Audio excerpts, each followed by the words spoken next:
बरेचदा हे गृहीतक आपण का घेतो हे न कळल्यामुळे आणि गृहीतक नेमकं कसं लिहायचं हे न कळल्यामुळे आपल्या संशोधनाच्या प्रक्रियेत गृहीतकाला फारसं महत्व राहत नाही. आणि अखेर जेव्हा आपला मौखिक परीक्षा होते तेव्हा जर परीक्षकांनी विचारलं की तुम्ही हे गृहीतक का घेतलं आणि काय सिद्ध केलं, तर ते बरेच वेळा आपल्याला सांगता देखील येत नाही. आणि म्हणून पहिले संशोधनाची प्रक्रिया म्हणजे काय जरा समजून घ्या. संशोधनाची प्रक्रिया सामान्यपणे 9 टप्प्यांमध्ये पूर्ण होत असते. सिद्धांताची किंवा संशोधन समस्येची एकदा परिभाषा केली की त्याचा अहवाल लेखन होईपर्यंत ही प्रक्रिया चालू असते.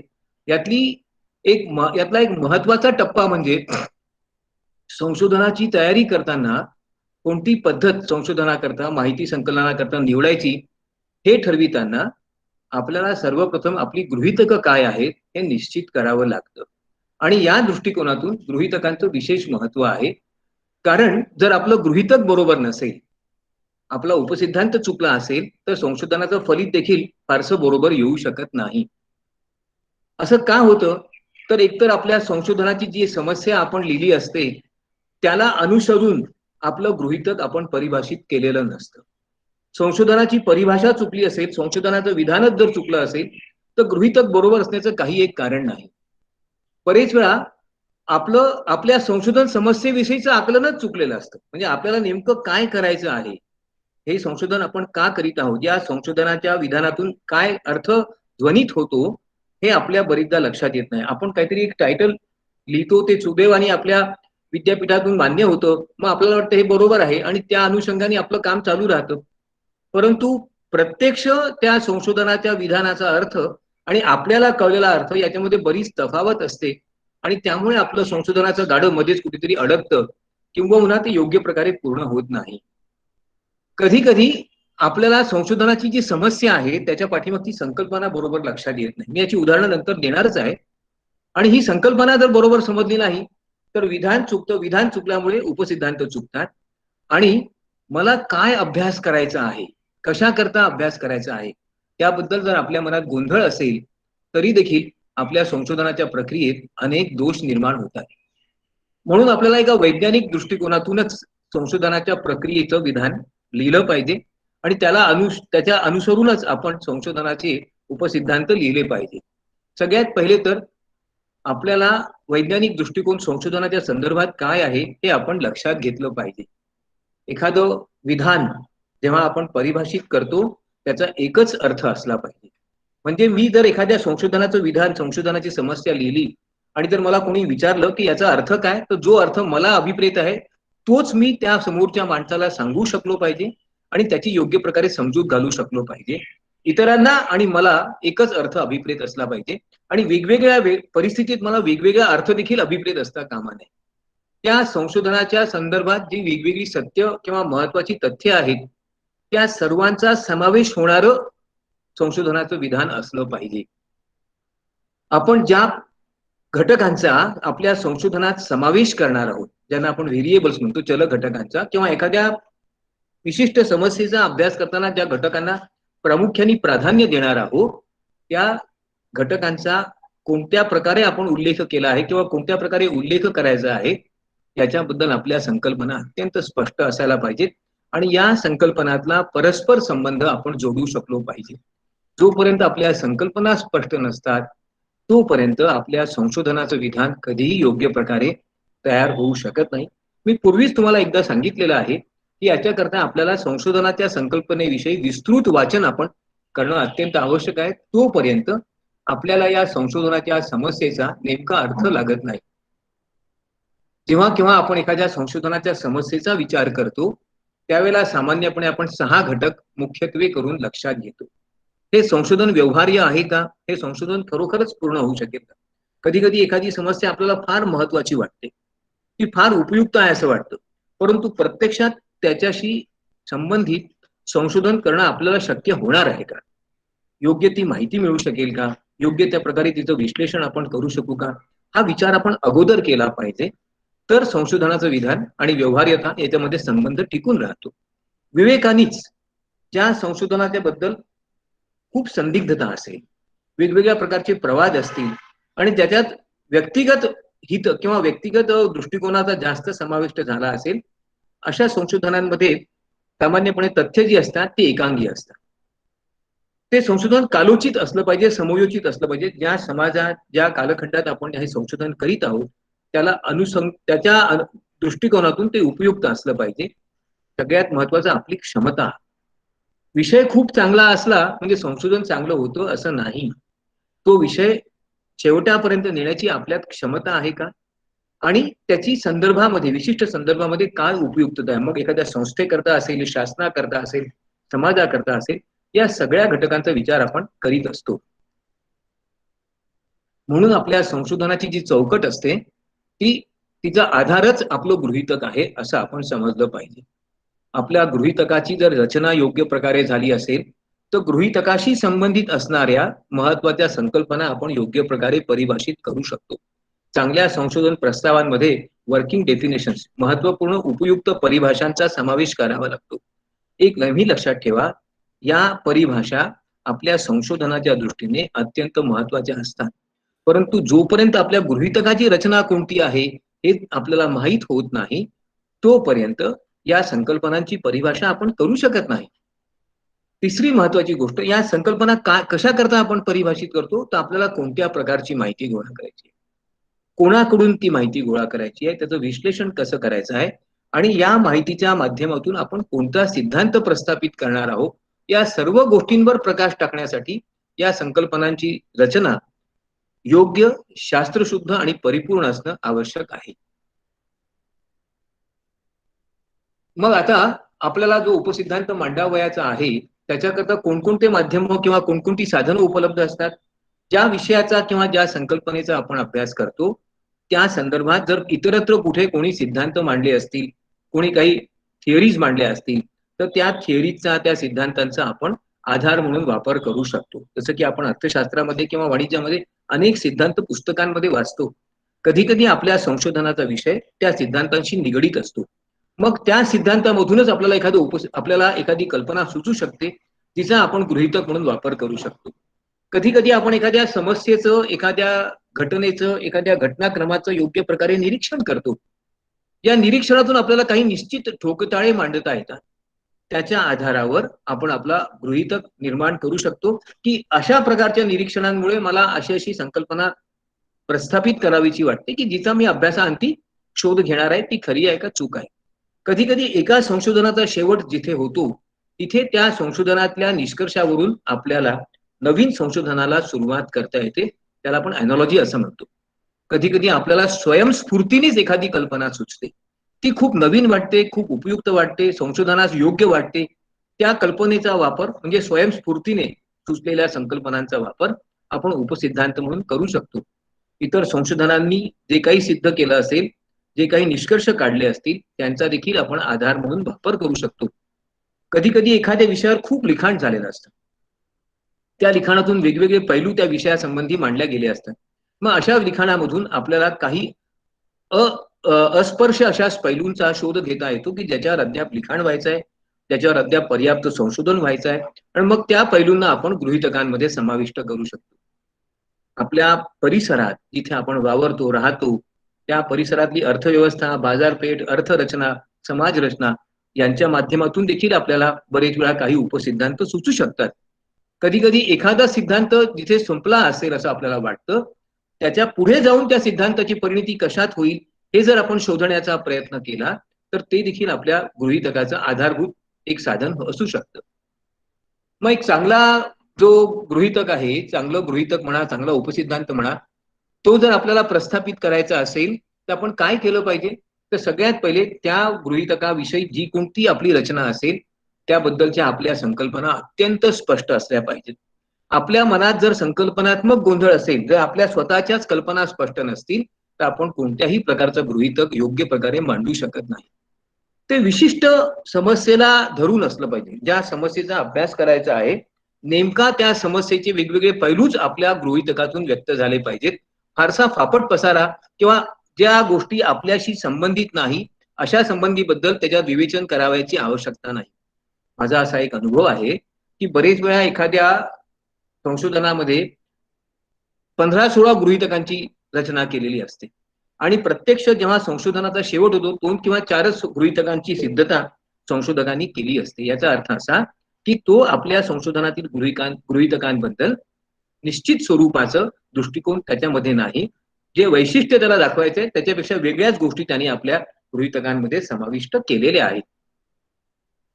ज्या गृहीतकांना आपण तपासू शकतो, ज्या गोष्टी जे गृहीतक परीक्षणीय आहे, ज्याची आपण तथ्यांच्या माध्यमातून संकलित माहितीच्या माध्यमातून तपासणी करून ते खरं किंवा खोटं हे सिद्ध करू शकतो, असंच विधान गृहीतक समजता येईल. अशा प्रकारची सत्यासत्यता तपासून पाहण्यासाठी, गृहीतकाची उपयुक्तता सिद्ध करण्यासाठी, त्याची वैधता सिद्ध करण्यासाठी योग्य तंत्र उपलब्ध असलं पाहिजे. ज्या गृहीतकांच्या संशोधनासाठी पाहणीसाठी योग्य तंत्र उपलब्ध नसेल, त्याच्या माध्यमातून आपण गृहीतक योग्य किंवा अयोग्य ठरवू शकतो, तर तो एक गृहीतक फारसं उपयुक्त होत नाही. गृहीतक नेहमी वस्तुनिष्ठ असलं पाहिजे.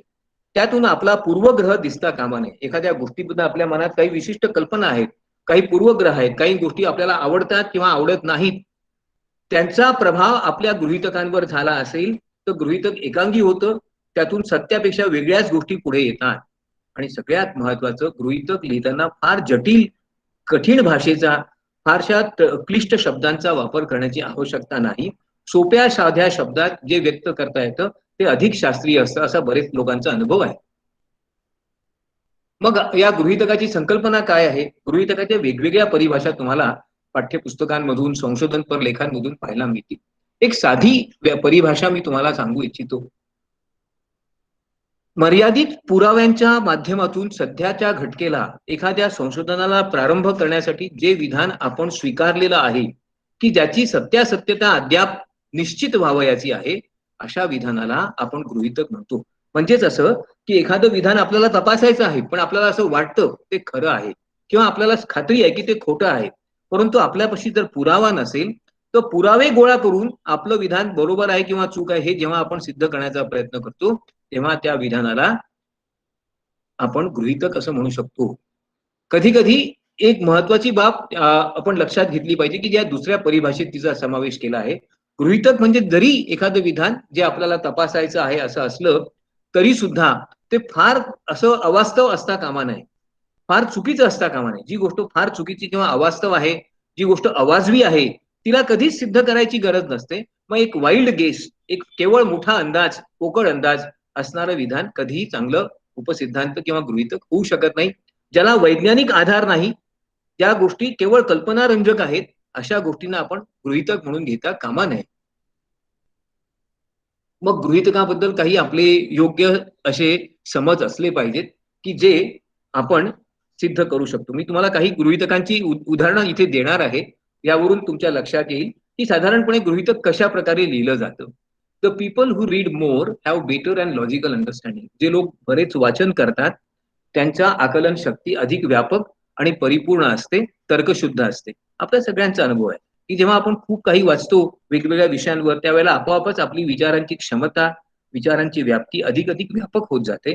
आपल्याला एकाच गोष्टीचे अनेक पैलू सहजपणे लक्षात येतात. दुसरं एक उदाहरण पहा. जो ग्राहक उत्पादनाविषयी परिपूर्ण चौकशी करतो, वेगवेगळ्या प्रकारे त्याची माहिती गोळा करतो, त्याला सामान्यपणे विक्रेता फसवू शकत नाही. खरी गोष्ट आहे. जर ग्राहक चौकस बुद्धीचा असेल, प्रत्येक गोष्टीचा तौलनिक अभ्यास करणारा असेल, तर त्याला विक्रेत्याला फसवता येत नाही, कारण त्याला बरीच माहिती असते. तो पुन्हा प्रश्न विचारू शकतो. आणि सगळ्यात महत्वाचं म्हणजे जे लोक सामान्यपणे नियम पाळतात त्यांच्यामध्ये नागरिकत्वाची जाणीव तीव्र असते. खरी गोष्ट आहे की जेव्हा एखादा मनुष्य नेहमीच नियमाने चालण्याचा प्रयत्न करतो, कायद्याचं पालन करण्याचा प्रयत्न करतो, त्याच्यामध्ये नागरिकत्वाची भावना असते. म्हणजेच काय की या तिन्ही विधानांमध्ये एक वास्तवता आहे, एक वस्तुनिष्ठता आहे, एक सत्यता आहे. अशा प्रकारचं विधान आपण गृहीतक म्हणून घेतलं तर सामान्यपणे ती योग्य होईल. अर्थात आपल्या अभ्यासाला काय आवश्यक आणि योग्य आहे त्याचा विचार आपण केला पाहिजे. मी आताच गृहीतकाची परिभाषा सांगितल्यामुळे पुढे आपण जाऊया. मग गृहीतकांबद्दल आपला निर्णय काय असला पाहिजे? सगळ्यात पहिला आणि महत्वाचा भाग म्हणजे जे विधान विवेकावर आधारित आहे, त्याच्या पाठीमागे तपासण्यायोग्य विवेक आहे, ज्या विधानामध्ये तर्कशुद्धता आहे, असं विधान हे चांगलं गृहीतक असू शकतं.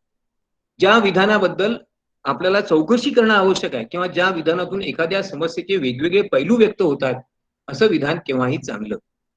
तिसरं महत्वाचं म्हणजे की ज्या विधानातून आपला पूर्वग्रह बायस दिसून येत नाही असं विधान हे गृहीतकाला योग्य असतं. आणि सगळ्यात महत्वाचं, त्या विधानाच्या पाठीमागे एक विशिष्ट प्रकारची तार्किक विचारसरणी आहे, ज्याच्यामधून संशोधनाला चालना मिळू शकते, असं विधान चांगलं उपसिद्धांत असू शकतं. मग सगळ्यात चांगल्या गृहीतकाचे जे वैशिष्ट्य आहेत ते आपण आता लक्षात घेतले पाहिजे. एक तर सैद्धांतिक स्पष्टता. जे कोणतं विधान आपल्या संशोधनात आपण घेतो त्याच्याबद्दलचे विविध सिद्धांत, त्याच्याबद्दलच्या विविध प्रकारचे लेख, त्याच्याबद्दलच्या विविध प्रकारचे आक्षेप किंवा त्याच्या समर्थनार्थ विधानं, या संदर्भात आपल्या मनात पूर्णपणे स्पष्टता असणे आवश्यक आहे. एखाद्या वेळेला आपण एखाद्या संशोधनाचा विषय घेतो, त्या विषयाबद्दल आपण काहीच वाचलेलं नसतं, तरी आपण संशोधनाला सुरुवात करतो. अशा वेळेला आपला गृहीतक चुकण्याची शक्यता सगळ्यात जास्त असते, कारण आपल्यालाच आपल्या कल्पना स्पष्ट नसतात. दुसरी महत्वाची गोष्ट, पूर्वी सांगितल्याप्रमाणे विधानाची सत्यता तपासता आली पाहिजे. ते योग्य किंवा अयोग्य आहे हे आपल्याला लक्षात घेता आलं पाहिजे. उपसिद्धांताबद्दल काही आपले अनेक गैरसमज असू शकतात. ते आपल्या उपसिद्धांताच्या विधानातून बरेच वेळा व्यक्त होतात. काही चुकीचे विधानं आपण नेहमी करत असतो. काही लोक असं म्हणतात की बंगालमधल्या लोकांचं गणित खूप पक्का असतं किंवा तमिळ लोकांचं गणित खूप पक्का. काही आधार नसतो. काही लोकांना वाटतं की जे साऊथ इंडियन असतात, दक्षिण भारतात, त्यांनाच फक्त इंग्रजी येतं. हेही काही खरं नसतं. करड्या रंगाचे डोळे असणारी उंच माणसं जी असतात त्यांचे डोळे करड्याच रंगाचे असतात. असं कधी आवश्यक आहे का? इतरांचे डोळे करड्या रंगाचे असू शकतात. म्हणजेच काय, एखाद्या गोष्टीबद्दल आपल्या मनात पूर्वग्रह असेल, चुकीच्या कल्पना असतील, तर त्याच्या आधारावर घेतलेला आपला उपसिद्धांत चुकण्याची शक्यता असते. मग गृहीतकांचे वेगवेगळे प्रकार आहेत. सगळ्यात पहिलं म्हणजे विवेचनात्मक गृहीतक, ज्याच्यामध्ये आपण एखाद्या विधानाचं वेगवेगळ्या प्रकारे त्या गृहीतकाच्या खालीच विवेचन करतो आणि हे गृहीतक का घेतलं त्याचं समर्थन देण्याचा प्रयत्न करतो. काही वेळा आपण एक वर्किंग हायपोथिसिस म्हणजे काम चलाऊ गृहीतक घेतो. याचा अर्थ असा की एखादी गोष्ट जवळपास सिद्ध होण्यासारखी आहे, परंतु अद्याप सिद्ध झालेली नाही, तर ती गोष्ट सिद्ध होण्यास उपयुक्त असणारं विधान आपण निवडतो आणि त्याच्याच अनुषंगाने आवश्यक माहिती गोळा करून आपलं संशोधन पूर्ण करण्याचा प्रयत्न करतो. त्याला आपण कामचलाऊ उपसिद्धांत असं म्हणतो.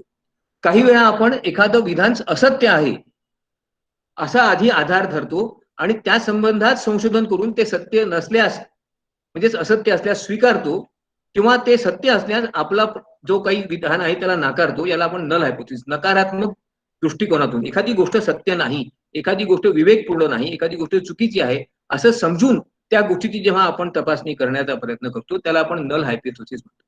काही वेळा आपल्याला संशोधनाकरता जी माहिती गोळा करावयाची असते ती मुख्यत्वे करून विविध स्वरूपाची असते आणि गुणात्मक स्वरूपाची असते. अशा माहितीचं वरवर विश्लेषण करून आपण विधानाची सत्यता सिद्ध करू शकत नाही. अशा माहितीचं केवळ परीक्षण करून किंवा केवळ त्याच्या तालिकात रूपांतर करून आपण त्याच्याबद्दल निश्चित निर्णय घेऊ शकत नाही. मग अशा वेळेला आपण वेगवेगळ्या सांख्यिकीय चाचणींचा वापर करतो आणि त्याच्यामधील सहसंबंध किंवा त्याच्या संबंधात इतर कोणत्या ज्या सांख्यिकीय चाचण्या असतील, मग झेड टेस्ट असेल, टी टेस्ट असेल, एफ टेस्ट असेल, लावून आपण ती गोष्ट तपासण्याचा प्रयत्न करतो. अशा वेळेला जे आपण विधान गृहीतक म्हणून घेतो ते मुख्यत्वे करून सांख्यिकीय उपसिद्धांत असतो. काही वेळा एक साधं विवेचन आपण करतो. विशेषतः अर्थशास्त्रामध्ये, वाणिज्यातल्या अनेक विषयांमध्ये एखादं साधं विधान सुद्धा आपल्याला गृहीतक म्हणून घेता येतं. काही वेळा एक अविधान सत्य आहे आणि म्हणून ब सुद्धा सत्य असलं पाहिजे अशा प्रकारचा आपण तर्क करतो, कारण अ ला आधार आहे आणि अ वर आधारित ब आहे म्हणून ब देखील खरं असलं पाहिजे. अशा प्रकारचा आपला एक तार्किक विचार असतो. त्याला आपण तर्कशास्त्राच्या माध्यमातून सिद्ध झालेलं विधान असं म्हणतो. आणि काही वेळा एखाद्या संकल्पनेची वेगवेगळ्या प्रकारे चिडफाड करून, वेगवेगळ्या प्रकारचे तिचं विश्लेषण करून आपल्याला एखादं तथ्य जवळपास खरं आहे असं वाटायला लागतं. त्या विधानाला आपण ऍब्स्ट्रॅक्शन असं म्हणतो. मग आता एक प्रश्न असा निर्माण होतो की प्रत्येक संशोधनात गृहीतकाची आवश्यकता आहे का? उत्तर नाही असं आहे. अनेक संशोधनांमध्ये गृहीतक न घेता देखील संशोधन पूर्ण करता येतं. हे कृपा करून लक्षात घ्या. संशोधनाचं स्वरूप कसं आहे, संशोधनाचा दृष्टिकोन कसा आहे, संशोधनाची आवश्यकता काय आहे, या गोष्टी लक्षात घेतल्याशिवाय उपसिद्धांत घेण्याचा प्रयास करण्याचं काही एक कारण नाही. दुसरी गोष्ट, तयार माल असं एखादं विधान मिळू शकत नाही की जे दुसऱ्यांच्या संशोधनातून उचललं आणि आपल्या संशोधनात आणून टाकलं, असं करता येत नाही. संशोधकाला स्वतःचं गृहीतक स्वतःच परिभाषित करावं लागतं. जर त्याच्या अभ्यासाची परिपूर्णता नसेल तर तो अशा प्रकारचं गृहीतक परिभाषित करू शकत नाही. आणि म्हणून तयार असं गृहीतक कुठून मिळेल अशी अपेक्षा ठेवू नका. दुसरी गोष्ट, आपल्या संशोधनाचा आधारच बरेचदा गृहीतक असतं आणि म्हणून कशा प्रकारचं संशोधन करायचं आहे, कोणत्या माध्यमातून, कोणत्या साहित्यातून आणि कोणत्या पद्धतीने करायचं आहे, हे लक्षात घेऊनच आपण आपल्या संशोधनाचा आधार म्हणून गृहीतक निश्चित केलं पाहिजे. जे सिद्ध होऊ शकेल, ज्याला वैधता आहे, ज्याला उपयुक्तता आहे, असंच विधान गृहीतक घेतलं पाहिजे. जे सिद्ध होण्याची शक्यताच नाही, अशा प्रकारचं विधान घेतलं तर निश्चितपणे आपले सगळी माहिती आणि त्याच्या आधारावर येणारा निष्कर्ष पूर्वीच ठरलेला असेल. मग त्या उपसिद्धांताला काहीच अर्थ उरणार नाही.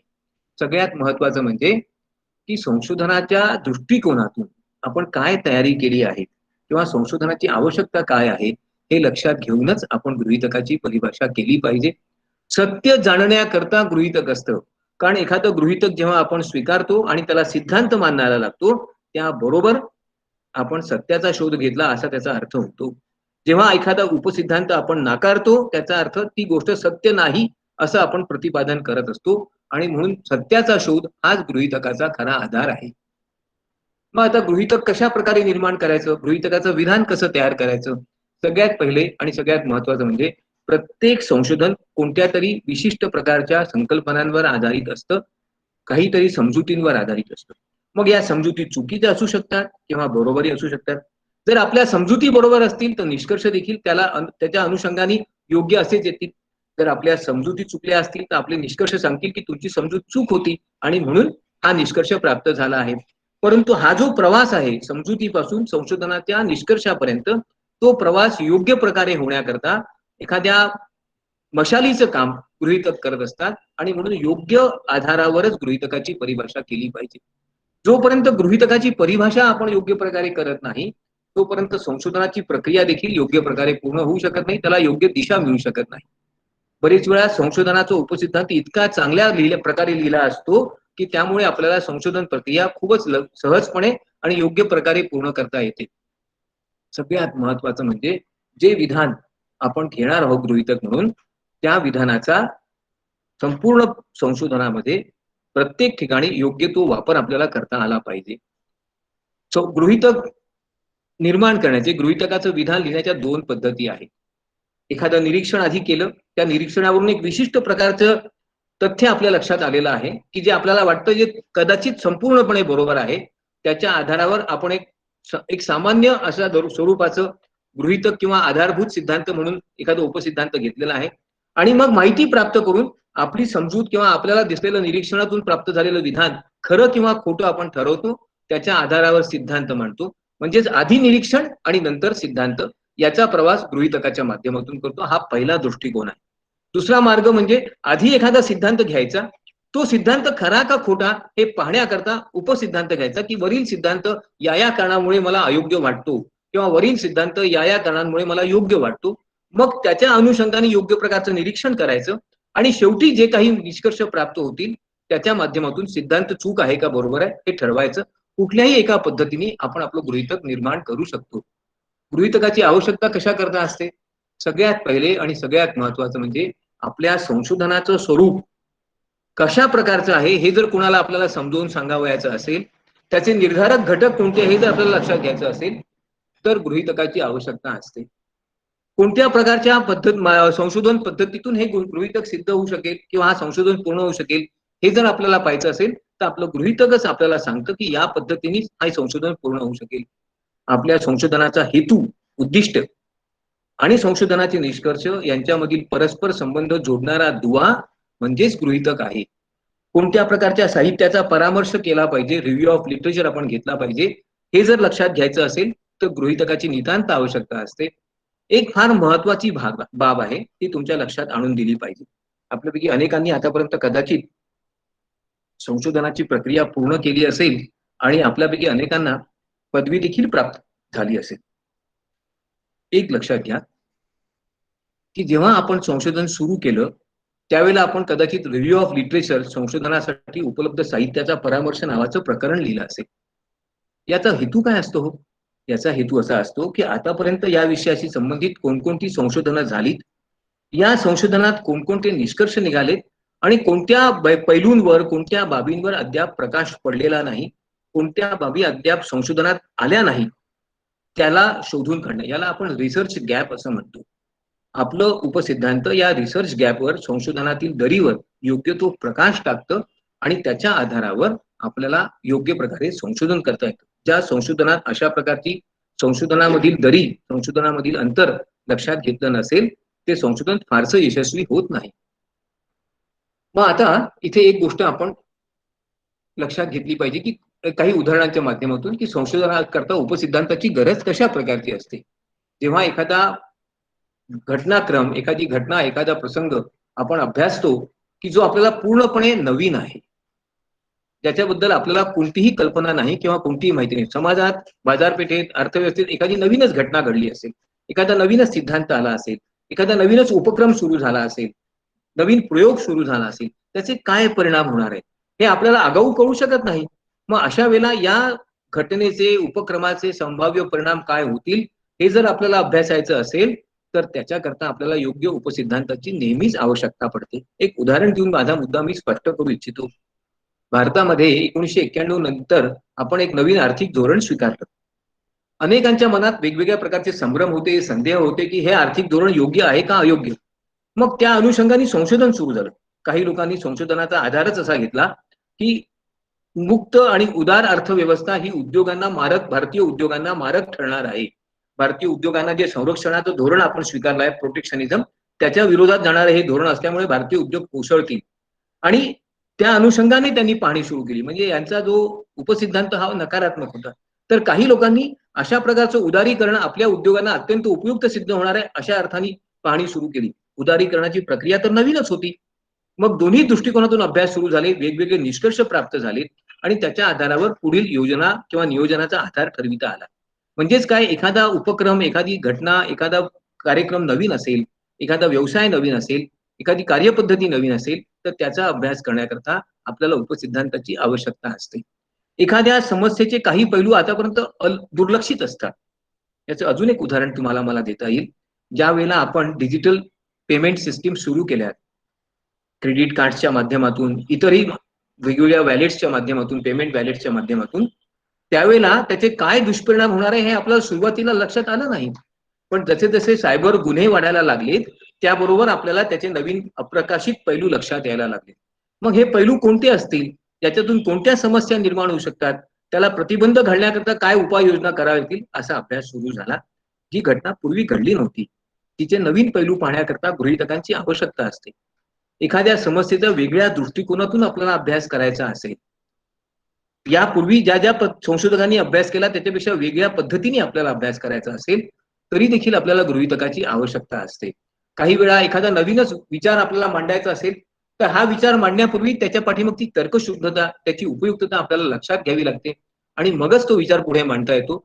सहज सुचलं म्हणून विचार मांडणं आणि विचार करून विचार मांडणं याच्यामधलं अंतर गृहीतकामध्ये आहे. मग हे गृहीतक आपण कशा प्रकारे घेऊ शकतो?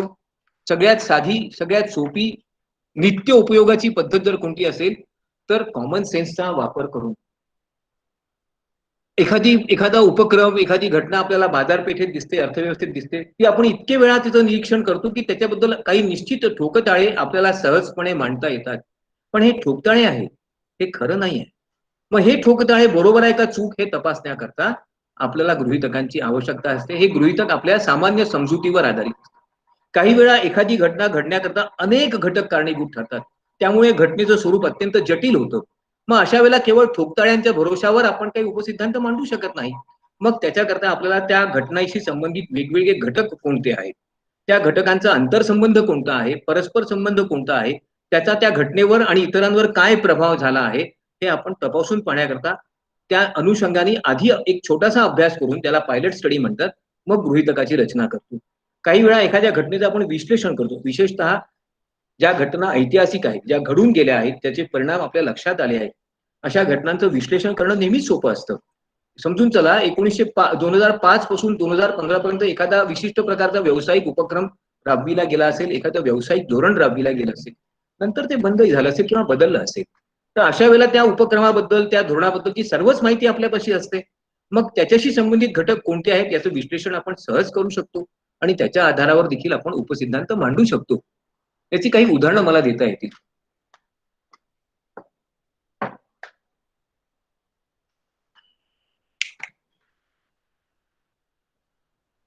जेव्हा आपण खूप व्यवस्थित निरीक्षण करतो आणि त्याच्या आधारावर काही सिद्ध करता येण्यासारखे निष्कर्ष काढण्याचा प्रयत्न करतो, की जे आपल्याला उपसिद्धांत म्हणून उपयुक्त होतील, त्यावेळेला आपण कॉमन सेन्स म्हणजे सामान्य दृष्टिकोनातून एखाद्या उपसिद्धांताची रचना करत असतो. जेव्हा आपण एखादा उपक्रम दुसऱ्या उपक्रमाशी जोडून पाहतो, एखादी घटना दुसऱ्या घटनेशी जोडून पाहतो आणि त्यांच्यामधील परस्पर संबंध कशा प्रकारचा आहे, त्याच्या पाठीमागील जटिल घटक कोणते आहेत हे तपासण्याचा प्रयत्न करतो, त्यावेळेला आपण विश्लेषणात्मक किंवा कॉम्प्लेक्स जटिल स्वरूपाच्या उपसिद्धांताची रचना करत असतो. जेव्हा एखादी गोष्ट सर्वांनी मान्य केली आहे, पण ती सत्य आहे किंवा नाही हे कोणालाच माहीत नाहीये. पण सहज सगळ्यांना एखादी घटना वरवर पाहताना सगळ्यांना सारखीच वाटते, सारखीच दिसते, पण त्याच्या पाठीमागचे घटक मात्र प्रत्येकाच्या लक्षात येत नसतात.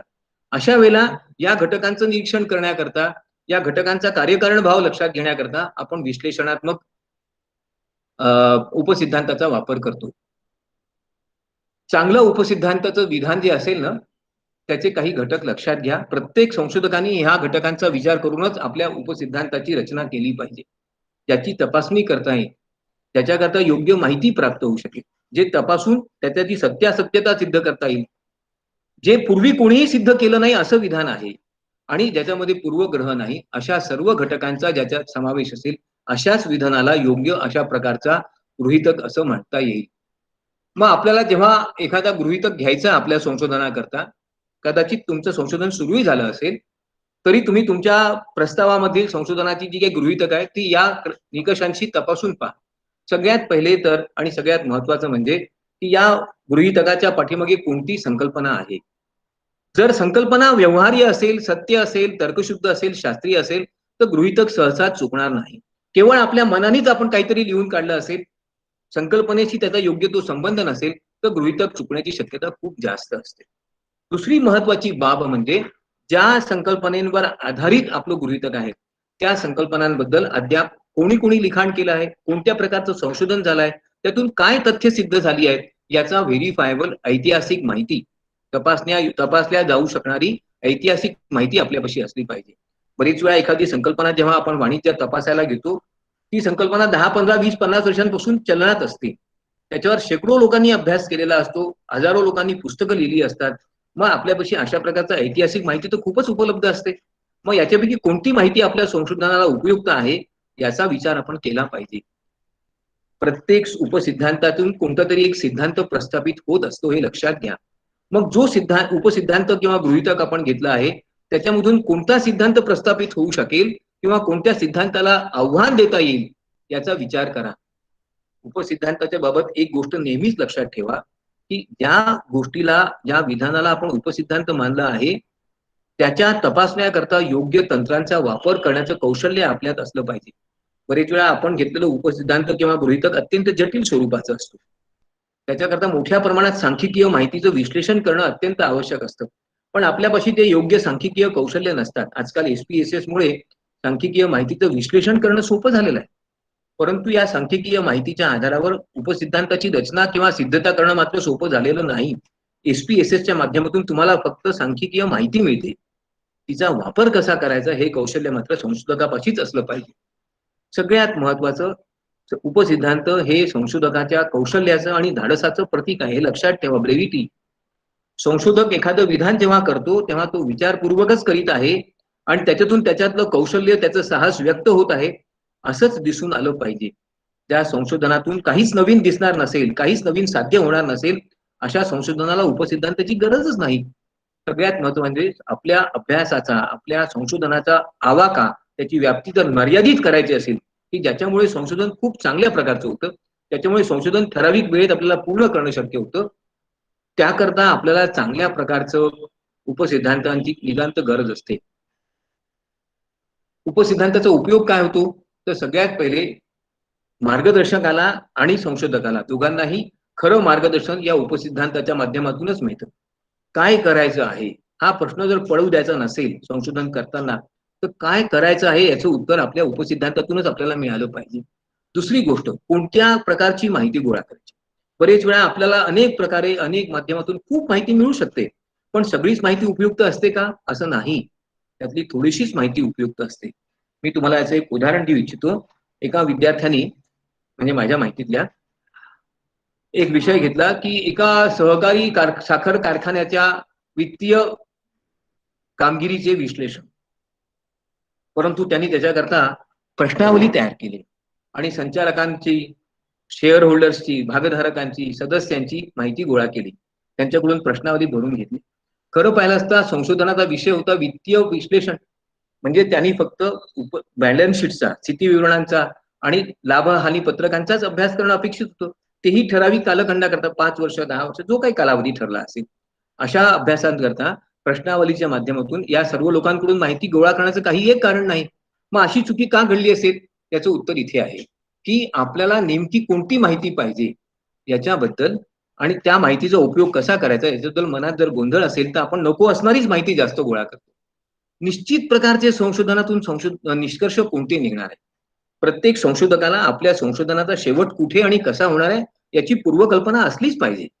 मग ही पूर्वकल्पना, अर्थात ही पूर्वकल्पना नेहमी सत्य असेल असं नाही, पण ही पूर्वकल्पना जर तुम्हाला योग्य प्रकारे हवी असेल तर तुम्हाला आपलं संशोधन कुठे जाणार आहे, त्याचा शेवट कशात होणार आहे याचं मार्गदर्शन तुमच्या उपसिद्धांतातूनच घडत असतं. कधी कधी आपण संशोधनासाठी योग्य उपसिद्धांत घेत नाही, मग त्याच्यामुळे आपल्या संशोधनाची दिशा नेमकी निश्चित होत नाही. आपण कुठल्याही दिशेने प्रवास करायला लागतो. जसं एखाद्या जहाजामध्ये कंपास नसेल, दिशादर्शक यंत्र नसेल तर जहाजाची दिशा प्रवासाची ठरविता येत नाही. तसंच संशोधनाच्या करता हा उपसिद्धांत म्हणजे कंपास आहे. सगळ्यात महत्वाचं म्हणजे आपण जे काही निष्कर्ष काढले आहेत त्याची सत्यासत्यता तपासायची असेल तर गृहीतक सिद्ध झालं किंवा नाही हाच एक निकष असतो. बऱ्याच पीएचडीच्या संशोधनांमध्ये माझा असा एक अनुभव आहे काही वर्षांच्या कालावधीच्या अभ्यासातून की संशोधकांनी जे उपसिद्धांत घेतले असतात त्याच्यापैकी एकही सिद्ध झालेला नसतो किंवा सर्वच सिद्ध झाले असतात आणि जे निष्कर्ष काढले असतात त्यांचा या उपसिद्धांताशी कुठलाही संबंध नसतो. असं का होतं? कारण उपसिद्धांत घ्यायचे म्हणून घेतले असतात, ते सिद्ध करण्याकरता म्हणून घेतलेले नसतात. आणि सगळ्यात महत्वाचं, आपण सगळेच सुज्ञ, चांगले, हुशार विद्यार्थी आहात, वाचक आणि अभ्यासक आणि संशोधक आहात. आपण जेव्हा एखादं संशोधन संपवतो तेव्हा त्याच्यातून काहीतरी निश्चित भरीव असे निष्कर्ष निघतात का? त्या निष्कर्षाच्या माध्यमातून एखादा नवीन सिद्धांत मांडता येतो का?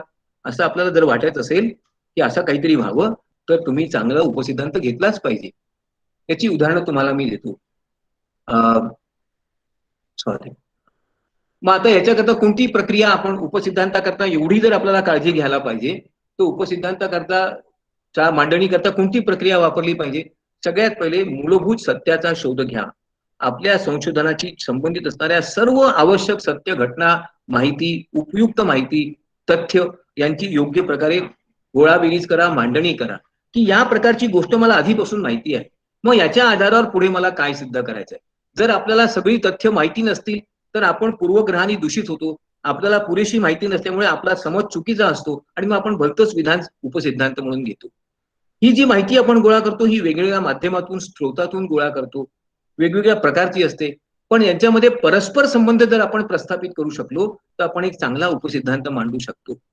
आपण ज्या प्रकारचं संशोधन करत आहोत, लक्षात ठेवा, प्रत्येक संशोधनाला एका विशिष्ट परिस्थितीची चौकट असते, कधी कालखंडांची असते. उदाहरणार्थ सांगायचं झालं तर वित्तीय विश्लेषण 2010 ते 2020.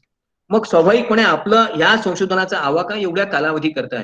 कधी कधी संशोधनाला भौगोलिक मर्यादा असते, पुणे जिल्ह्यातील, पश्चिम महाराष्ट्रातील, विदर्भातील, मग त्याला त्या प्रकारच्या परिस्थितीची एक सीमारेषा असते. कधी कधी हा अभ्यास संस्थागत स्वरूपाचा असतो, XYZ लिमिटेड कंपनीचा अभ्यास वगैरे वगैरे, मग त्याला त्या कंपनीच्या चौकटीची मर्यादा असते. या प्रकारची मर्यादा आपण जर समजून घेतली तर आपल्याला कोणत्या परिस्थितीत कोणतं संशोधन करायचं आहे आणि त्याच्याकरता कोणता उपसिद्धांत उपयुक्त होईल हे सहजपणे लक्षात घेता येतं. सगळ्यात महत्वाचं म्हणजे संशोधक जेव्हा संशोधनाची प्रक्रिया पूर्ण करीत असतो त्याला वेगवेगळ्या घटना आणि वेगवेगळ्या घटनातून वेगवेगळ्या प्रकारची तथ्य हळूहळू प्राप्त होत असतात. एकाच वेळेला सर्व तथ्य प्राप्त होत नाहीत. प्रश्नावली भरून घेताना वेगवेगळ्या प्रश्न उत्तरदात्यांकडून वेगवेगळ्या प्रकारची माहिती मिळते. एखाद्या परीक्षेचं, एखाद्या संस्थेचं निरीक्षण करताना हळूहळू वेगवेगळ्या प्रकारची सत्यस्थिती लक्षात येते. मग अशा वेगवेगळ्या माध्यमातून, वेगवेगळ्या परिस्थितीतून, वेगवेगळ्या काळात मिळालेल्या माहितीला जर योग्य प्रकारे आपल्याला जोडता आलं तरच आपला उपसिद्धांत आपण चांगल्या प्रकारे सिद्ध करू शकतो. आणि सगळ्यात महत्वाचं म्हणजे उपसिद्धांतातून जेव्हा आपण निष्कर्ष काढतो त्याला आपण त्याचं सामान्यीकरण करतो. म्हणजेच आपण आपल्या निष्कर्षामध्ये यावरून असे लक्षात येते की या परिस्थितीत ही गोष्ट सिद्ध होते असं आपण विधान करतो. हे विधान सामान्य स्वरूपाचं असतं, परंतु त्याला आपल्या उपसिद्धांताच्या माध्यमातून, आपल्या प्राप्त माहितीच्या माध्यमातून मोठा आधार प्राप्त झाला असतो, म्हणून आपण ते खंबीरपणे लिहू शकतो. जे विधान आपण सिद्ध करू शकत नाही, ज्याचं सामान्यीकरण करू शकत नाही, असं विधान जर आपल्या संशोधनात नसेल, तर मग त्याची काही उपयुक्तता सिद्ध होत नाही.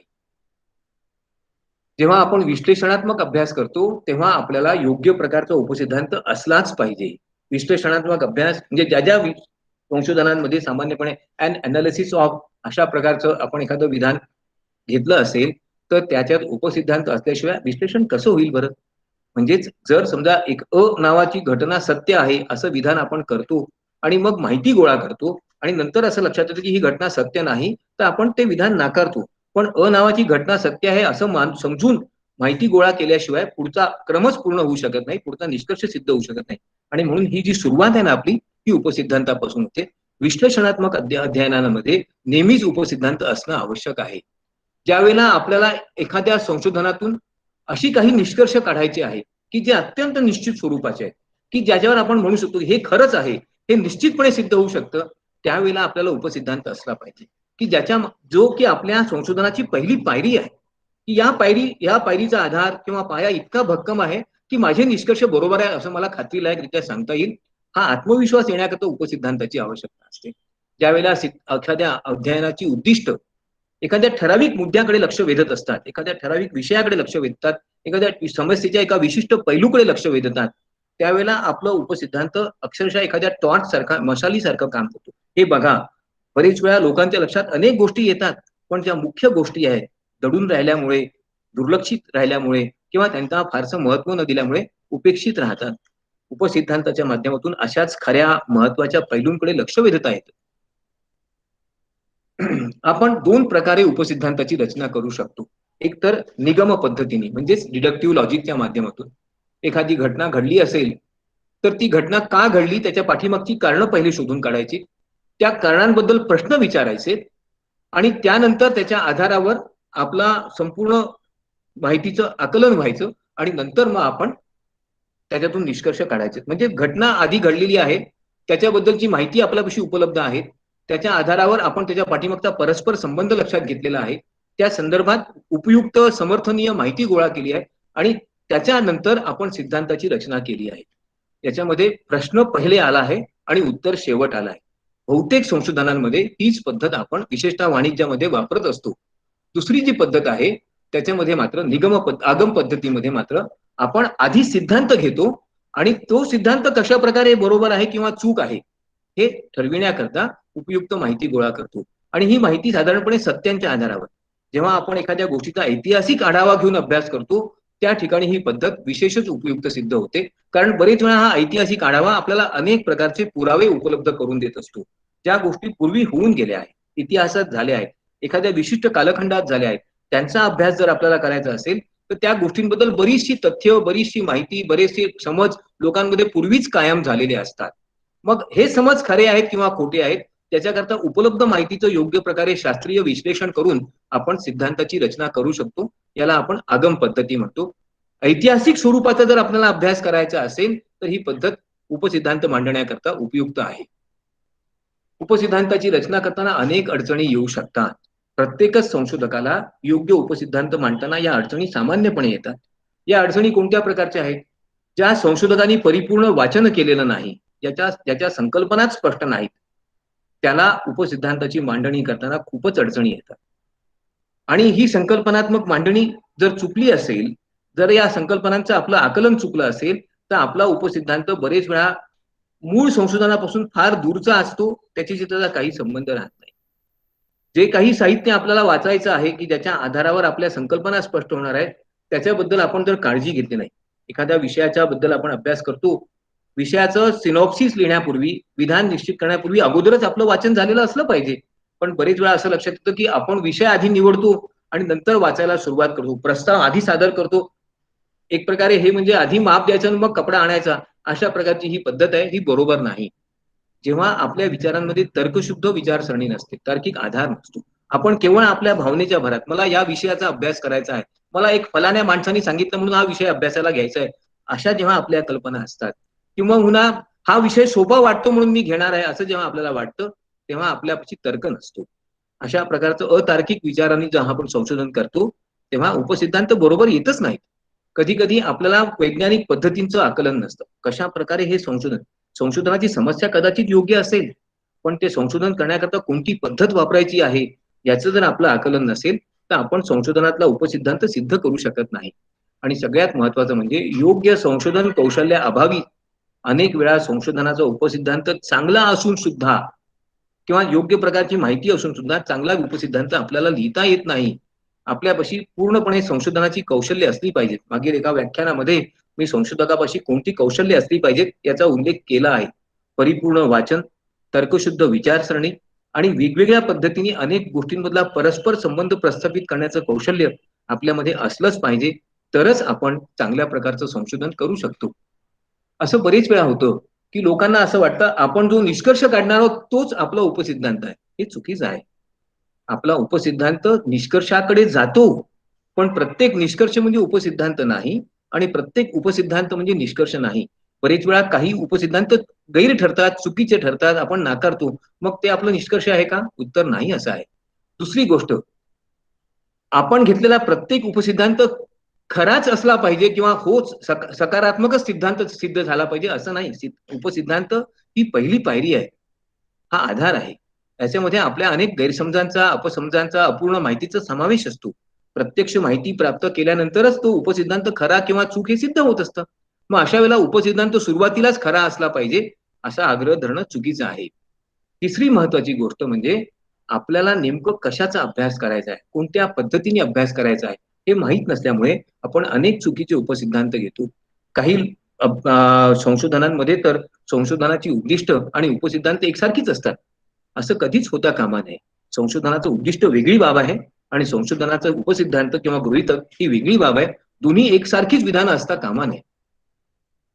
मग या अडचणी आपण कशा प्रकारे दुरुस्त करू शकतो? चांगला उपसिद्धांत मांडण्याकरता आपण कोणती काळजी घेऊ शकतो? सगळ्यात पहिले तर ज्या विषयाचा, ज्या शास्त्राचा आपल्याला अभ्यास करायचा आहे, कदाचित एखाद्या विद्यार्थ्याला मार्केटिंगचा अभ्यास करायचा असेल, तर त्यांनी मार्केटिंग बद्दल परिपूर्ण वाचन अगोदर करायला पाहिजे. त्या विषयाशी असणारे वेगवेगळे पैलू लक्षात घेतले पाहिजेत. त्याच्यातील वेगवेगळ्या संकल्पना समजून घेतल्या पाहिजेत.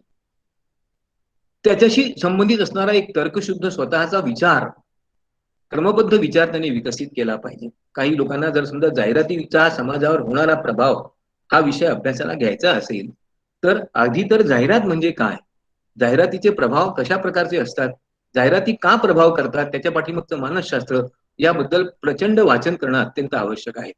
मग एका विशिष्ट प्रकारची विचारसरणी विकसित करा, योग्य प्रकारची माहिती संकलित करा की ज्याच्यामुळे आपल्या विचारांना परिपूर्णता आणि खोली येईल. आणि त्या आधारावर आणि इतरांनी केलेल्या संशोधनाच्या आधारावर आपल्या संशोधनाच्या उपसिद्धांताची प्राथमिक मांडणी करा. या संदर्भातल्या कल्पना स्पष्ट झाल्यात आणि आवश्यक माहिती मिळाली की त्याच्यावर पूर्ण विचार करा. सखोल विचार केल्यानंतरच मग विधान लिहा. उपसिद्धांताची रचना करताना 10-15 वेळा कदाचित आपल्याला एखादं विधान बदलावं लागेल, पण अशा प्रकारची जेवढी आपण पुनर्रचना करू, वेगवेगळ्या प्रकारे मांडणी करू, तेवढी आपल्या उपसिद्धांतामध्ये स्पष्टता आणि योग्यता येईल. योग्य एक निश्चित स्वरूप येईल, त्याला एक विशिष्ट आधार राहील. अजून एक दोन बाबी माझ्या आपल्या लक्षात आणून द्यायच्या आहेत. कधी कधी आपण चुकीचे किंवा बॅरन म्हणजे निष्फळ अशा प्रकारचे उपसिद्धांत घेतो.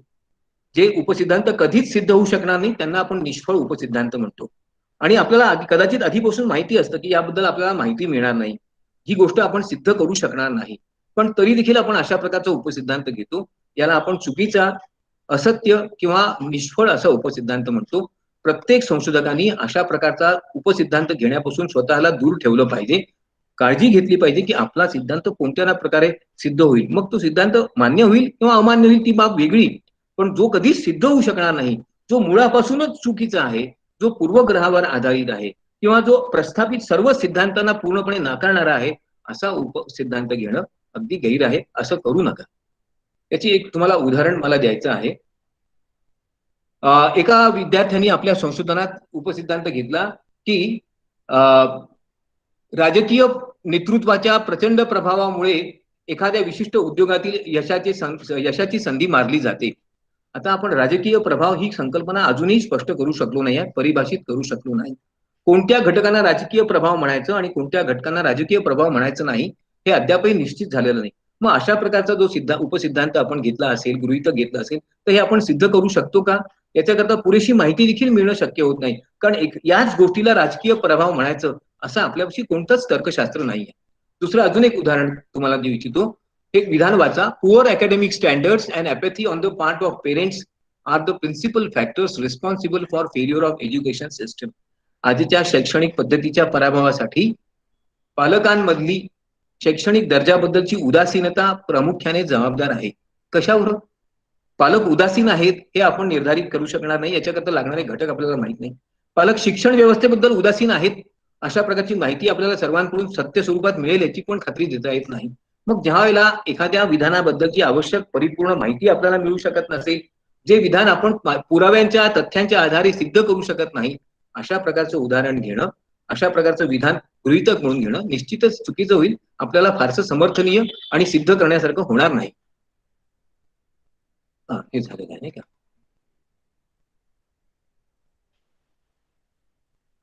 आता काही गोष्टी लक्षात घ्या. आपण जो उपसिद्धांत घेत असतो त्याबद्दल आपल्या स्वतःच्या कल्पना जर अस्पष्ट असतील, आपल्या उपसिद्धांताची रचना चुकीच्या शब्दांमध्ये किंवा अयोग्य शब्दांमध्ये झाली असेल, किंवा ज्याची सत्यता अचूकता सिद्ध करता येत नाही असा जर उपसिद्धांत आपण घेतला तर संशोधनाचा पराभव होतो. बरेच वेळा संशोधकांना अर्ध्यातच संशोधन सोडून द्यावं लागतं किंवा आपल्या संपूर्ण लिखाणाची पुनर्रचना करावी लागते. एक उदाहरण तुम्हाला सांगू इच्छितो. In my view, there is a relationship between buying pattern and number of visits to market by the customers. एखादा ग्राहक बाजारपेठेत किती वेळा जातो याच्यावरून त्याची खरेदीची पद्धत ठरविता येईल. खरंच ठरविता येईल का? उत्तर नाही असं आहे.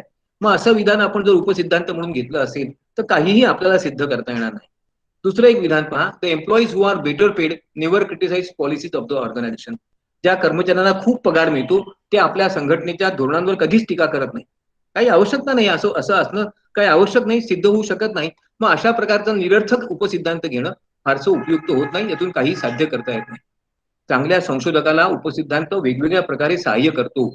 सगळ्यात महत्वाची बाब म्हणजे आपल्याला काय अभ्यासायचं आहे, कोणती माहिती प्राप्त करायची आहे, आपल्या अभ्यासाचा पूर्वग्रह टाळून त्याच्यात वस्तुनिष्ठता कसा आणायची आहे, या सर्वच गोष्टी आपल्याला उपसिद्धांतातूनच प्राप्त होऊ शकतात. याचं दोन उदाहरणं तुम्हाला मला द्यायची आहेत की जेव्हा आपण आपला उपसिद्धांत एका विशिष्ट पद्धतीने आणि योग्य पद्धतीने लिहितो, आपली पुढील सर्व रचना सिद्धांताची, अभ्यासाची, माहिती प्राप्त करण्याची, विश्लेषणाची आपोआपच पूर्वनिर्धारित होते चांगल्या प्रकारे. मी जेव्हा रिसर्च प्रोसेस याबद्दल सांगणार आहे त्याच्यात तुम्हाला उपसिद्धांत आणि संशोधनाची पद्धती यातला संबंध स्पष्ट करून सांगेनच. कोणत्या प्रकारची माहिती हवी आहे आणि ती कोणत्या माध्यमातून कोणत्या पद्धतीने मिळणार आहे. काही ठिकाणी प्रश्नावली पद्धत उपयुक्त होत नाही, निरीक्षणाचाच पद्धतीचा वापर करावा लागतो. मग जर आपण प्रश्नावली पद्धती वापरली तर प्राप्त होणारी माहिती अपूर्ण, चुकीची किंवा संदेहास्पद असू शकते. कधी कधी आपण जे निष्कर्ष काढणार आहोत त्या निष्कर्षांची वैधता, वस्तुनिष्ठता आपल्याला जर तपासायची असेल तर आपला उपसिद्धांत किती वैध आहे, किती वस्तुनिष्ठ आहे याच्याकडे आपल्याला लक्ष द्यावं लागतं. या दोघांमध्ये फार जवळचा परस्पर संबंध असतो.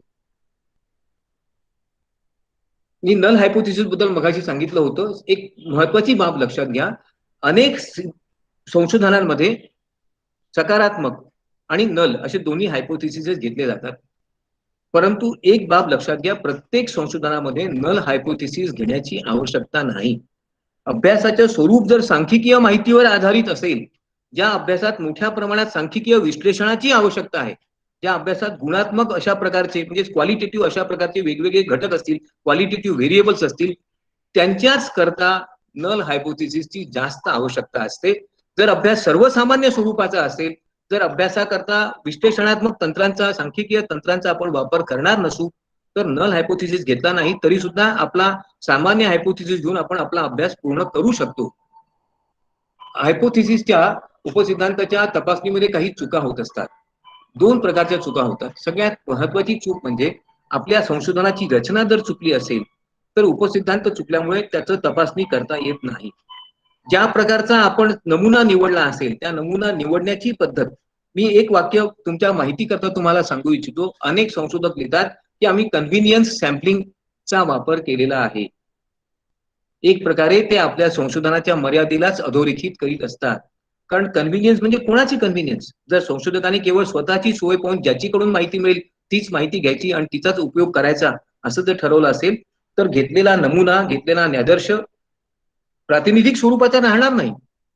मग एका विशिष्ट प्रकारच्या आपल्या सोयीच्या केवळ आपल्याला उपलब्ध असणाऱ्या घटकांचा अभ्यास करून त्यांच्याचकडून माहिती घेऊन आपण जर संशोधन पूर्ण केलं असेल, तर ही माहिती अनेक प्रकारे पूर्वग्रह दूषित राहू शकेल, अनेक प्रकारे चुकींनी परिपूर्ण राहू शकेल. समजून चला आपल्याला 100 उत्तरदात्यांचा अभ्यास करावयाचा आहे. पण हे 100 उत्तरदाते आपल्याला एका रॅशनल पद्धतीने, विवेकपूर्ण पद्धतीने निवडायचे आहे. असं न करता आपण आपल्याच मित्रांकडून ती माहिती घेतली, की जी आपल्याला ओळखतात आणि ज्यांना आपण प्रभावित करू शकतो, तर मग आपल्याला प्राप्त होणारी माहिती फारशी वस्तुनिष्ठ राहणार नाही. आणि जर ही माहिती वस्तुनिष्ठ नसेल, चुकीच्या पद्धतीचा आदर्श नमुना निवडला असेल, तर संशोधनाचं उद्दिष्ट आपोआपच पराभूत होणार आहे. 2 प्रकारचे चुका संशोधनाच्या उपसिद्धांतात होतात. एक म्हणजे रिजेक्शन ऑफ नल हायपोथेसिस. ज्यावेळेला खरं पाहिलं असता नल हायपोथेसिस बरोबर असतो, त्यांना नाकारणं आणि त्याच्याऐवजी अल्टरनेट हायपोथेसिसला स्वीकारणं. ही चूक का होते? ज्यावेळेला आपली माहिती अपरिपूर्ण असते, ज्यावेळेला आपण विश्लेषणाचं तंत्र योग्य प्रकारे वापरलं नसतं, त्यावेळेला आपल्याकडून हा पहिल्या प्रकारची त्रुटी किंवा दोष घडून येतो. दुसरा त्रुटी अशी आहे की acceptance of null hypothesis when it is false. कधी कधी आपण आपल्याला समोर दिसणाऱ्या विश्लेषणातून प्राप्त झालेल्या माहितीच्या केवळ वाचन करून योग्य प्रकारे निष्कर्ष काढू शकतो. पण आपण तो निष्कर्ष तशा प्रकारे न काढता खरं पाहिलं असता प्राप्त झालेल्या माहितीचं योग्य प्रकारे प्रतिपादन न केल्यामुळे प्राप्त माहितीच्या आधारावर एखादा सिद्धांत आपल्याला नाकारता येणार आहे. आपलं विश्लेषण आपल्याला सांगताय की नाकारा. पण तसं न करता आपण हट्टानीच आपलीच बाजू खरी करण्याकरता त्या माहितीला तोडण्याचा प्रयत्न करतो, फॅब्रिकेट करतो. त्याचं वेगवेगळ्या प्रकारे काही भाग त्याचा नाकारण्याचा किंवा लपविण्याचा प्रयत्न करतो आणि खरी गोष्ट खोटी मानण्याचा प्रयत्न करतो. त्यावेळेला दुसऱ्या प्रकारचा दोष घडून येतो. या दोन्ही प्रकारचे दोष या प्रकारे आपल्याला आपल्या संशोधनात दिसून येतात, की जेव्हा आपण एखादा सिद्धांत खरा असेल उपसिद्धांत, त्याच्या आधाराने आपण तो उपसिद्धांत मान्य केला पाहिजे असा निष्कर्ष निघाला पाहिजे, पण आपण तो नाकारतो. त्यावेळेला आपण तो सिद्धांत चुकीचा आहे असं मानण्याचा उपसिद्धांत चुकीचा आहे असं मानण्याचा प्रयत्न करतो. त्यावेळेला पहिल्या प्रकारचा दोष घडून येतो. ज्यावेळेला एखादा सिद्धांत नाकारायला पाहिजे, पण तो आपण स्वीकारतो, त्यावेळेला दुसऱ्या प्रकारचा दोष घडून येतो. मग आता हा उपसिद्धांत तपासायचा कसा? कारण सगळ्यात महत्वाची बाब उपसिद्धांत घेणं ही नाही आहे. संशोधनाच्या शेवटी उपसिद्धांत तपासून तो स्वीकारला गेला आहे किंवा नाकारला गेला आहे हे आपल्याला लिहावं लागतं आपल्या अहवालामध्ये. त्याच्या आधारावर आपल्याला निष्कर्ष काढायचे असतात. मग संशोधनाला एखादा घेतलेला उपसिद्धांत स्वीकारला गेला आहे किंवा नाकारला आहे हे तपासण्याकरता आपण काय करायला पाहिजे? सगळ्यात पहिले तर आपण जो उपसिद्धांत घेतला आहे त्याचं विधान, त्याच्याबद्दल प्राप्त झालेली माहिती यांच्या विश्लेषणातून काय परस्पर संबंध प्रस्थापित होतो हे लक्षात घेतलं पाहिजे. बरेच वेळा हा संबंध अत्यंत सरळ आणि स्पष्ट असतो. म्हणजेच आपल्याला प्राप्त झालेली माहिती आणि आपण उपसिद्धांत म्हणून घेतलेलं विधान यांच्यातील सहसंबंध इतका स्पष्ट असतो की त्याच्या आधारावर वरवर पाहताच ऑब्झर्वेशन करून निरीक्षण करूनच आपण सांगू शकतो हे तर चुकीचं आहे किंवा हे बरोबर आहे, विधान स्वीकारायला पाहिजे किंवा नाकारायला पाहिजे. परंतु काही वेळा मात्र जे विश्लेषण आपण केलं असतं ते एकाच तालिकेत नसतं. 4-5 तालिका मिळून त्याच्यातील त्या तालिकातील प्रत्येक तथ्य जोडून नंतर एक मोठं तथ्य आपल्या पुढे येतं आणि त्याच्या आधारावर आपण आपला उपसिद्धांत खरा किंवा स्वीकारण्यासारखा नाही हे ठरवित असतो. म्हणजे जेव्हा आपण विश्लेषणाचं प्रकरण लिहितो त्यावेळेला जे वेगवेगळ्या तालिकांमध्ये वेगवेगळ्या प्रकारे माहितीचं विश्लेषण केलं असतं त्यातील काही निवडक तालिका प्रत्येक उपसिद्धांताकडे लक्ष वेधत असतात. कदाचित उपसिद्धांत क्रमांक 1 करता आपल्या विश्लेषणाच्या प्रकरणातील 47, 48 आणि 49 क्रमांकाची तालिकेत जी माहिती आपण विश्लेषणाकरता घेतलेली आहे तिच्या आधारावर म्हणजे 4 किंवा 5 तालिकातील वेगवेगळ्या तथ्यांच्या आधारावर आपल्याला पहिला उपसिद्धांत स्वीकारायचा किंवा नाकारायचा हे सिद्ध करता येईल. पण जर समजा आपण यातल्या एकच तालिकेतला भाग घेतला तर कदाचित आपला निष्कर्ष चुकू शकेल आणि म्हणून अशा वेळेला त्या तालिकात प्राप्त झालेल्या माहितीला एकत्र करून त्या एकत्रित माहितीच्या आधारावर त्यांचं विश्लेषण करून आपल्याला तो सिद्धांत स्वीकारायचा किंवा नाकारायचा हे ठरवायला पाहिजे. आणि म्हणून जेव्हा आपण उपसिद्धांताचं परीक्षण करतो त्यावेळेला उपसिद्धांताचं विधान दिल्यानंतर या विधानाशी संबंधित परिचालक घटक कोणते आहेत, व्हेरिएबल्स कोणते आहेत हे प्रथम लिहायला पाहिजे. या व्हेरिएबल संबंधी कोणकोणते टेबल्स आपल्या विश्लेषणात आलेले आहेत त्यांचा उल्लेख करायला पाहिजे आणि या विश्लेषणातून काय तथ्य प्राप्त झालं आहे हे लक्षात घेऊन मग उपसिद्धांत स्वीकारला गेला आहे किंवा नाकारला गेला आहे, तो सत्य आहे किंवा असत्य आहे याबद्दलचा निष्कर्ष लिहायला पाहिजे. तर अशा 3 टप्प्यांमध्ये आपण उपसिद्धांताचं विश्लेषण केलं त्याचं परीक्षण केलं तर संशोधनाची प्रक्रिया खरंच योग्य प्रकारे पूर्ण होऊ शकते. प्रत्येक संशोधकांनी आपल्या संशोधनासाठी चांगला उपसिद्धांत निवडला पाहिजे, त्याची योग्य प्रकारे परिभाषा केली पाहिजे, त्याच्याशी संबंधित असणारे जे कोणते व्हेरिएबल्स आहेत, परिचालक घटक आहेत, त्यांचा विचार करून ते आपल्या संशोधनात नमूद केले पाहिजेत. प्रत्येक घटकाशी संबंधित आवश्यक प्रश्न किंवा आवश्यक तथ्य वेगवेगळ्या प्रकारे संकलित केली पाहिजेत आणि यांच्या विश्लेषणातून मगच उपसिद्धांताची सिद्धता किंवा त्याचं परीक्षण केलं पाहिजे. जर अशा प्रकारे आपण आपल्या संशोधनाची प्रक्रिया योग्य प्रकारे सिद्ध केली तर खरंच आपल्या संशोधनाला अर्थ राहतो, आपल्याला अभिमान वाटेल असं अर्थपूर्ण, चांगलं आणि लोकांपुढे मांडता येईल अभिमानाने असं संशोधन आपण पूर्ण करू शकतो. त्याचा आपल्याला, समाजाला, विद्यापीठांना, संशोधक केंद्रांना, इतरांनाही उपयोग होऊ शकतो. आपलं संशोधन आपल्यानंतर कोणीही वाचू नये असं जर आपल्याला वाटत असेल तर या सगळ्या गोष्टी करण्याची मात्र आवश्यकता नसते. मला खात्री आहे तुम्ही सर्व चांगले उत्तम दर्जाचे संशोधक आहात. आपलं संशोधन चांगल्या प्रकारे पूर्ण करण्याकरता योग्य प्रकारे शास्त्रीय पद्धतीने लिहिलेल्या उपसिद्धांताचीच आपण निवड करणार आहात आणि तशी ती करावी याच्याकरता ही माहिती आपल्याला उपयुक्त होईल असं मला वाटतं. धन्यवाद.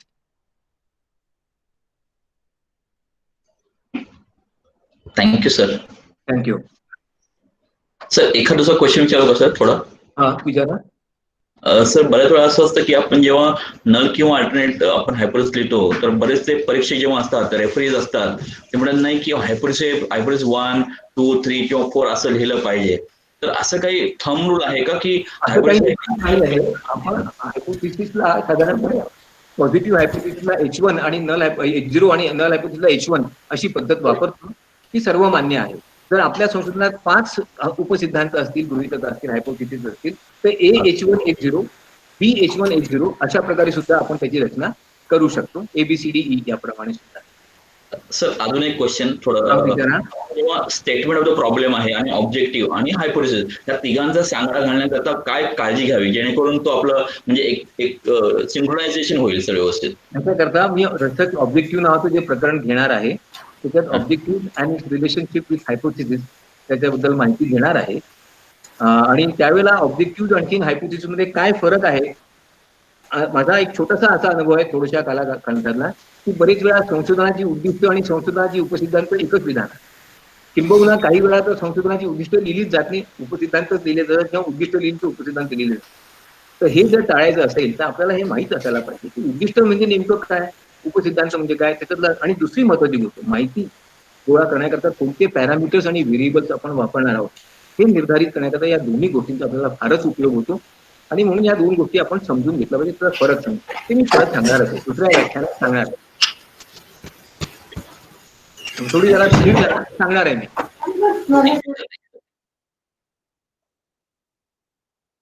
आणखी कोणाला काही विचारायचं आहे का? सर माझं नाव ज्योती आहे सर. एक छोटासा प्रश्न आहे. तुम्ही खूप चांगलं एक्झाम्पल देऊन सगळं समजून सांगितलं त्याबद्दल खूप खूप थँक्यू सर. ते हायपोथेसिस आणि क्वेश्चनर बद्दल तुम्ही म्हणत होता की क्वेश्चन्स कसलं विचारायला पाहिजे ते इम्पॉर्टंट आहे. जसं तुम्ही म्हटलं की मिसगाइडेड झाला तो स्टुडंट आणि वेगळाच क्वेश्चनर त्यांनी बनवून जो डेटा ते त्यांनी अक्युमुलेट केला. तर ते जरा तुम्ही एक्झाम्पल देऊन समजू शकता. For example if I want to learn the impact of HR policy.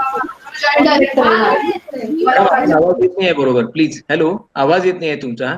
तर कुणाचा तर अनम्यूट आहे, बॅकग्राऊंड नॉईज कुणाचा तरी येतोय. तुम्ही मला तुमचा प्रश्न मेल करता का, मी तुम्हाला उत्तर देतो लिहून, काही प्रॉब्लेम नाही. ओके सर, मेल आयडी तुम्ही देणार आहात का? sanjaykaptan@gmail.com सरळ आहे सर. Once again sir. हां, sanjaykaptan@gmail.com. Thank you sir. ओके.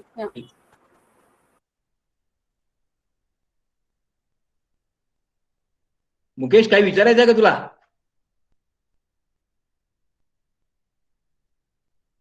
आवाज येत नाही मुकेश.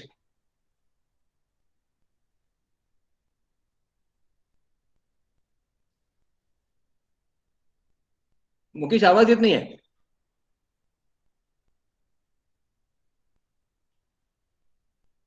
ओके.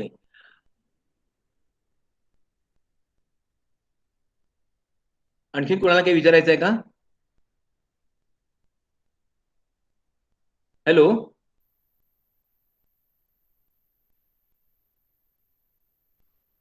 नमस्कार सर. हा बोला. माझे थिसिस मध्ये थोडे चुकल्यासारखे वाटतात, तर पुन्हा नव्याने आपल्याला मांडता येईल का ते? सिनॉप्सिस झालेलं आहे आणि हा. आता असं वाटतंय सगळे वेबिनार वगैरे करून की थोडे चुकल्यासारखे वाटतात, तर पुन्हा ते नव्याने मांडता येईल का हो, आपल्याला? मांडता येतात मॅडम. तुम्हाला काही त्याच्याकरता फार परिश्रम घ्यायची गरज नाही. तुम्ही हायपोथेसिस करता कोणते व्हेरिएबल त्याच्या आधी ठरवा, त्याच्या आधारावर हायपोथेसिसचं विधान तयार करा आणि छोटंसं त्याचं हँडआउट तयार करून, राईटअप तयार करून त्याला तुमच्या मार्गदर्शकाचं पत्र जोडा आणि ते विद्यापीठात सादर करा. RR कमिटी पुढे ते ठेवलं जातं की बुवा या प्रपोजल मध्ये हा करेक्शन आम्ही करत आहोत. 6 महिन्यामध्ये तुम्हाला त्याचं उत्तर मिळतं. आणि अशा प्रकारचा बदल तुमचं संशोधन सादर करण्याच्या 4 महिने पूर्वीपर्यंत तुम्हाला केव्हाही करता येतो. आपल्यापैकी प्रत्येकाला संशोधनाच्या प्रक्रियेत वेगवेगळ्या अडचणी येतात. कधी काही विषयांची माहिती मिळत नाही, काही व्हेरिएबल्स बद्दल माहिती मिळत नाही. मग आपल्याला आपला हायपोथेसिस रिड्राफ्ट करावाच लागतो. ही काही चुकीची बाब नाही, ही काही फार वाईट बाब नाही. उलट अशा प्रकारचा बदल करावा लागणार. याचा तर तुम्ही फार मनापासून संशोधन करत आहात, हा त्याचा पुरावाच मानला पाहिजे. Thank you sir. प्लीज.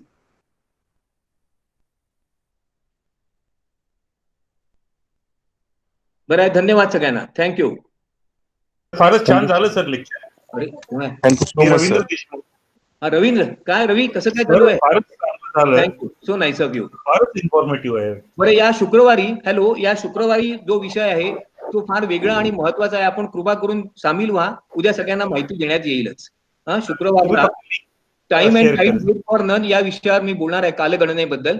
हा विषय काही वाणिज्याचा जरी नसला तरी सुद्धा सगळ्यांनी ऐकण्यासारखा आहे. आपण कृपा करून सगळे सहभागी व्हा. तुमच्या प्रोत्साहनातूनच आम्हाला काहीतरी चांगलं सांगण्याची इच्छा होईल. तुम्ही रिमार्क द्याल त्याप्रमाणे उत्तर समजून आल्यात, नवीन पैलू लक्षात आले. धन्यवाद sir, so nice of you. Please.